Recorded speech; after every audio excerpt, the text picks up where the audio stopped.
नमस्कार दोस्तों, आप सभी का हमारे इस नए दिन की खूबसूरत शुरुआत में दिल से स्वागत है। उम्मीद करती हूँ कि आप सभी स्वस्थ होंगे, खुश होंगे और पॉजिटिव होंगे। हर सुबह अपने साथ एक नई उम्मीद, नई ऊर्जा और कुछ नया करने का अवसर लेकर आती है। इसलिए हर दिन की शुरुआत भगवान का नाम लेकर करें और आभार व्यक्त करें।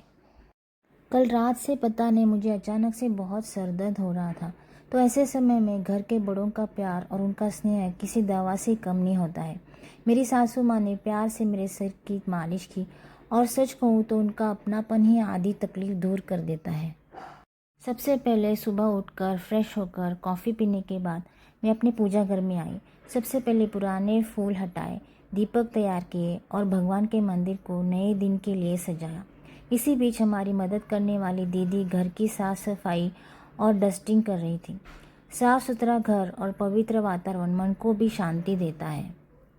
कहा जाता है कि अगले दिन के इस्तेमाल किए हुए सारे फूल घर के सारे सदस्य उठने से पहले ही निकाल देना चाहिए, ताकि हम अच्छे दिन की शुरुआत कर सकते हैं। फिर तुलसी माता की पूजा की, जल अर्पित किया और दीपक जलाया। तुलसी माता के सामने जलता हुआ दीपक पूरे घर में सकारात्मक ऊर्जा और सुख शांति का एहसास करता है। मुझे ना पेड़ पौधे लगाने का बहुत शौक है, तो मैं हो सके जितना मेरे जो स्पेस है उसमें लगाने की कोशिश करती हूँ। तो मेरे पास ब्रह्मकमल और जो पारिजात है और शंख पुष्पी जैसे फूल हैं, इन सारे पौधों के मेरे पास पौधे हैं। तो उनको अच्छे से फूल भी अभी आ रहे हैं, क्योंकि अभी बारिश का मौसम है, अच्छे से फूल भी खिल रहे हैं। तो भगवान को मैं इन्हीं फूलों से पूजा करती हूँ और बाहर से भी मंगवाती हूँ। मेरी पूजा होते होते इतनी देर में मेरे पति भी उठ गए। उनकी सुबह तो उनकी पसंदीदा फ़िल्टर कॉफ़ी के बिना पूरी ही नहीं होती है, इसलिए उनके लिए गर्मा गर्म फ़िल्टर कॉफ़ी बनाई। छोटे छोटे पल ही परिवार के रिश्तों को और भी खूबसूरत बनाते हैं। बच्चे भी स्कूल के लिए तैयार हो गए। आज उनके टिफ़िन और हमारे नाश्ते के लिए मैंने पोहा बनाया।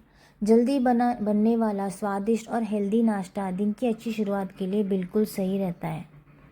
जब बच्चे स्कूल चले जाते हैं तो मैं आराम से मेरी पूजा ख़त्म कर लेती हूँ।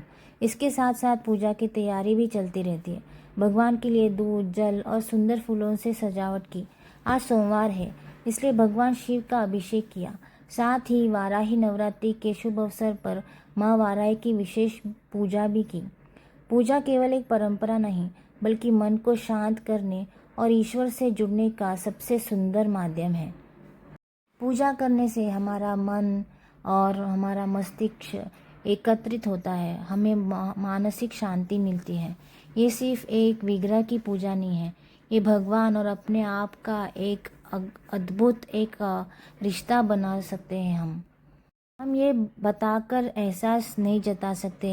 ये जो पूजा करते हैं, जो भगवान में विश्वास रखते हैं, उसका जो शांति मिलती है वो वही महसूस कर सकते हैं, और हम बताने से इसका महत्व समझा नहीं पाएंगे। आज घर के सभी सदस्य किसी काम से बाहर जाने वाले हैं, इसलिए सोचा कुछ ऐसा बनाया जाए जो जल्दी भी बन जाए, सबको पसंद भी आए और भगवान को नैवेद्य के रूप में भी अर्पित किया जा सकते हैं।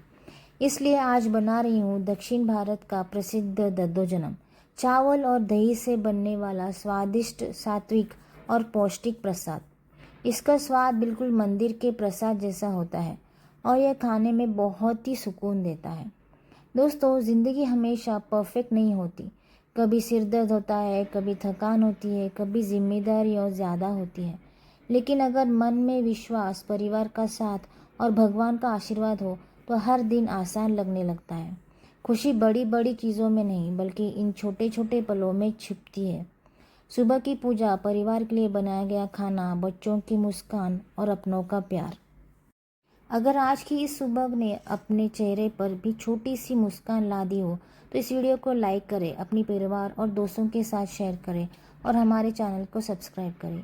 ये वीडियो तो एक माध्यम है अपने ज़िंदगी के कुछ पल आपके साथ शेयर करने का, आपको भी एक पॉजिटिव एनर्जी देने का, ताकि आप भी अपनी ज़िंदगी अच्छे से सुकून से बिता सकें।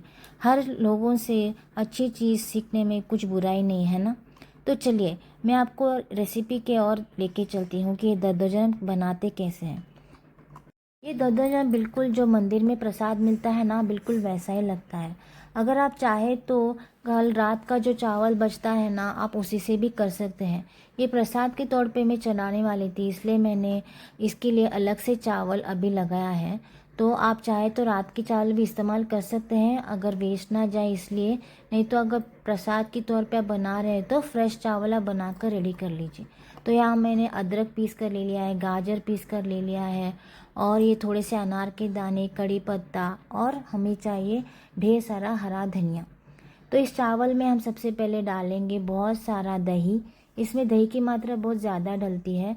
और स्वाद अनुसार नमक। इसमें डालेंगे हरी मिर्च और अनार के दाने, ये गाजर किसा हुआ, और अदरक, और खूब सारा हरा धनिया। इसे हमें छौंक के लिए चाहिए होगा थोड़ा सा तेल। जब तेल अच्छे से गर्म हो जाए तब हम इसमें डालेंगे राई। राई अच्छे से फूटने के बाद हम इसमें डालेंगे जीरा। जीरा अच्छे से गर्म हो जाए तब हम इसमें डालेंगे मूंगफली, और मूंगफली के बाद हम डालेंगे चने की दाल और थोड़ी सी उड़द की दाल। इन सारी चीज़ों को हम अच्छे से मिला लेंगे ताकि इसका एक अलग से फ्लेवर आए। गोल्डन कलर आने तक इसको अच्छे से भूनना है छोटी सी आंच पर। और स्वाद के लिए हम डालेंगे थोड़ी सी लाल मिर्च, सूखी लाल मिर्च। बस इनको हल्के हाथों से चला लें ताकि ये सारी चीज़ें जले ना। इसके ऊपर हम डालेंगे थोड़ा सा करी पत्ता और ढेर सारा हींग। हींग डालने से इसका स्वाद एक नेक्स्ट लेवल पर चले जाता है। जब हमारा तड़का अच्छे से रेडी हो जाए, बस हम इस दही वाले चावल में हम डालेंगे और अच्छे से मिला लेंगे। दద్దोजनम एक पारंपरिक व्यंजन है आंध्रा का, और स्वादिष्ट होने के साथ साथ सेहत के लिए भी बेहद फ़ायदेमंद है। अगर आपने कभी दक्षिण भारत की यात्रा की है ना, तो आपने इस दద్దोजन का स्वाद ज़रूर लिया होगा। ये अक्सर मंदिरों में प्रसाद के तौर पर परोसा जाता है, और कई घरों में ये बनाया जाता है। ये एक सिर्फ डिश नहीं है, बल्कि दक्षिण भारतीय भोजन संस्कृति का एक महत्वपूर्ण हिस्सा है। गर्मियों के मौसम में दద్దोजनम शरीर को ठंडक पहुंचाने में मदद करता है। दही में मौजूद प्रोबायोटिक्स पाचन तंत्र को बेहतर बनाता है और पेट को आराम देता है। यही कारण है कि दक्षिण भारत में इसे अक्सर दोपहर को भोजन या भोजन के अंत में परोसा जाता है। मंदिरों में भी दద్దोजन का विशेष महत्व है। कई प्रसिद्ध दक्षिण भारतीय मंदिरों में इसे प्रसाद के रूप में श्रद्धालुओं को दिया जाता है। इसका स्वाद, सादगी और पवित्रता इसे और भी खास बनाता है। दద్దोजनम केवल स्वाद नहीं है, बल्कि स्वास्थ्य का खजाना है। यह हल्का, पौष्टिक और आसानी से पचने वाला भोजन है, जिसे बच्चे, बूढ़े और बुजुर्ग सभी को पसंद आता है। तो दोस्तों, अगर आपने अभी तक दద్దोजन का स्वाद नहीं चखा है, तो इसे एक बार ज़रूर आजमाइए। यकीन मानिए, इसकी सादगी और स्वाद आपको बार बार इसे खाने के लिए प्रेरित करेगी। अगर आज का मेरा ये व्लॉग और आपको ये रेसिपी पसंद आई हो, तो वीडियो को लाइक ज़रूर कीजिए, और अपने दोस्तों और रिश्तेदारों के साथ ये वीडियो ज़रूर शेयर कीजिएगा।